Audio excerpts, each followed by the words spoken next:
बिस्मिल्लाहिर्रहमानिर्रहीम। अस्सलाम वालेकुम नाज़रीन, आपका मेज़बान डॉक्टर महबूब अली सुंदई आज के एक नई व्लॉग के साथ आपकी खिदमत में हाजिर है। नाज़रीन, जिस तरह आप सबको पता है कि इस वक्त पाकिस्तान के मुख्तलिफ इलाकों में ख़ासतौर पर जिनको हम शिमाली इलाक़ात कहते हैं, जिसमें मलाकन डिवीज़न, हज़ारा डिवीज़न और इस तरीके से मरी और दीगर इलाके आते हैं, वहाँ पर बारिश का सिलसिला तकरीबन एक हफ़्ते के से जारी रहा। लेकिन अब बारिशों का ये सिलसिला थम गया है। प्रोविंशियल डिजास्टर मैनेजमेंट अथॉरिटी यानी PDMA की जानिब से जो मुख्तलिफ अलर्ट जारी किए गए थे कि इस दौरान मुख्तलिफ इलाकों में सैलाब के आने के ख़तरात है, पानी के बहाव में इजाफा हो सकता है। मुख्तलिफ इलाकों में जो लैंड स्लाइडिंग के हवाले से कहा जा रहा था कि वो हो सकती है, लेकिन अब आहिस्ता आहिस्ता मौसम क्लियर हो रहा है और वो तमाम ख़तरात जो है वो ख़त्म हो गए हैं। पाकिस्तान के मुख्तलिफ इलाकों से जो सयाह आना चाहते हैं, मानम जब्बा, कालाम, म्यादम, चतराल, कुमराट और इस तरीके से मरी और गलियात अगर आप आना चाहते हैं तो यकीनन ये तमाम इलाके जो हैं अब आहिस्ता आहिस्ता यहाँ पर मौसम क्लियर हो रहा है और आप इन हसीन मनाजिर से लुत्फ़ उठा सकते हैं। खुद और अपनी फैमिली के साथ जो है इन इलाकों का रुख कर सकते हैं। इस वक्त मैं स्वात में फिजागढ़ के मकाम पर मौजूद हूँ और ये जो मेरे बैकग्राउंड में आप देख सकते हैं ये दरियाए स्वात है। दरियाए स्वात जो है इस वक्त मामूल के मुताबिक बह रहा है। सैलाब का कोई ख़तरा इस वक्त यहाँ पर मौजूद नहीं है, इसलिए आप अगर ख़ुद आना चाहे, अपने अहल वयाल के साथ आना चाहे तो आप यहाँ पर ज़रूर आ सकते हैं। इस वक्त हमारे साथ यहाँ पर सीनियर सहाफ़ी शरीज़ादा साहब भी मौजूद है। शरीज़ादा साहब जो है वो एक अरसे से स्वात की सयाहत पर बाकायदा काम भी करते हैं, तो उनसे भी जानने की कोशिश करेंगे। लेकिन पहले आपको ये मनाजिर दिखाते हैं और उसके बाद जो है हम शरीज़ादा साहब से जानने की कोशिश करेंगे कि इस वक्त स्वात में मजमूई हालात जो है वो कैसे है और वो ख़ुद भी गुज़िश्ता रोज़ जो है वो बहरीन और कालाम से होकर आए हैं, तो बड़ा इलाकों में क्या सूरत हाल है, सड़कों की क्या सूरत हाल है, वो उनसे जानने की कोशिश करते हैं। शरीज़ादा साहब, जानना चाहेंगे आपसे कि कल आप ख़ुद गए थे बहरीन तक, क्या हालात है, सयाह कितने पहुँचे हैं और ओवरऑल सूरत हाल क्या है? बहुत शुक्रिया। ऐसा है कि माओबाली जैसे ही मैं बहरीन पहुंचा और जिस तरह महकमा मौसमियात और गूगल के मुताबिक 18 से लेकर 22 तारीख तक स्वात के शहरी इलाकों में बारिश, जबकि पहाड़ों पर बालाई इलाकों में वक्फे के साथ बर्फ़बारी की पेशगोई की गई थी, तो तकरीबन वो सही साबित हो रही थी।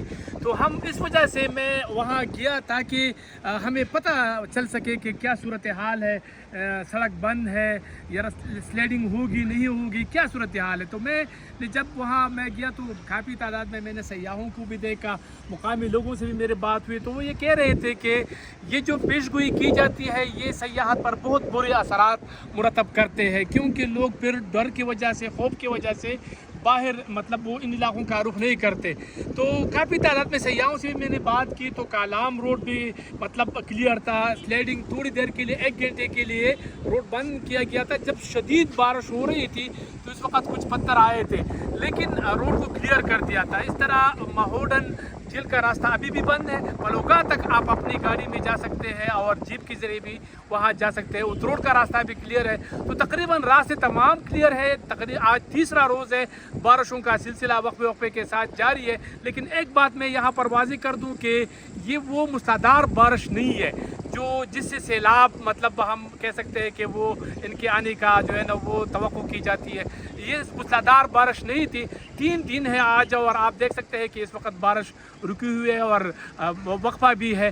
तो जितनी भी मतलब यहाँ बारिश हो रही है इन दिनों में वो मुसलाधार नहीं, नॉर्मल बारिश है, तो इससे सैलाब आने का कोई ख़तरा नहीं है। मुकामी लोग ये ज़रूर मुतालबा कर रहे थे कि बहरीन में जो 2022 के सैलाब से सड़क डैमेज हुआ था उसको मतलब मुरम्मत किया जाए, उस पर ब्लैक टॉपिंग कर दिया जाए, वो रोड जो नीचे था उसको 10 फुट जो है ना वो ऊंचा कर दिया है। लेकिन फिर भी इनका मुतालिबा है कि वो जल्द अज जल्द इसको ब्लैक टॉपिंग कर दिया जाए और सड़कें तमाम खुले, जितनी भी सयाह है सबको मुकामी लोग दावत देते हैं कि वो आए और यहाँ के खूबसूरत नज़ारों, सुहाने मौसम से लुत्फ़अंदोज़ हो। बहुत शुक्रिया आपका। शरीज़ादा साहब हमारे साथ मौजूद थे और इस वक्त ये मनाजिर भी आपको दिखाएंगे कि इस वक्त दरियाए स्वात जो है बिल्कुल मामूल के मुताबिक है। गो के इस वक्त भी गहरे बादल है, लेकिन मौसमियात के मुताबिक ये बादल जो है अब आहिस्ता आहिस्ता ये ख़त्म हो रहे हैं, मौसम जो है वो साफ़ हो रहा है। इसलिए मुल्क भर के सयाहों को हमारी भी यही दावत है कि आप आ सकते हैं, खुद आ सकते हैं, अपने बच्चों के साथ, अपने अहल वयाल के साथ आ सकते हैं और ज़िंदगी की ये हसीन लम्हात जो है आप यहाँ पर गुजार सकते हैं। کیونکہ زندگی میں صرف ہر وقت کام اور کام نہیں ہوتا. آپ اپنے لیے اپنے بچوں کے لیے بھی کچھ وقت نکال سکتے ہیں. اور یقین کریں جب آپ پاکستان کے ان خوبصورت علاقوں کا رخ کرتے ہیں تو آپ کو ایک بات جو ہے اس کا پتہ چل جائے گا کہ ہمارا ملک بہت زیادہ خوبصورت ہے. بس اس پر توجہ دینے کی ضرورت ہے. کہیں کہیں پر اگر سڑکیں خراب ہے تو ان کو بحال کرنے کی ضرورت ہے. انفراسٹرکچر کو ہم بہتر بنا سکتے ہیں. ہمارا ملک جو ہے وہ یورپ کے کسی خوبصورت ملک سے بالکل کم نہیں ہے. لیکن ان علاقوں کو ڈیولپمنٹ میں، یہاں کی سیاحت میں جہاں مقامی لوگوں کا اپنے کردار ہے تو اس پہ آپ کا بھی کردار ہے. ان علاقوں کا وزٹ ضرور کیجیے. یہاں کی سیاحت کو پروان چڑھانے میں اپنا کردار آپ بھی ادا کیجیے گا. اگر پروگرام تک میں میزبان ڈاکٹر محبوب علی کو اجازت دیجیے. اللہ حافظ.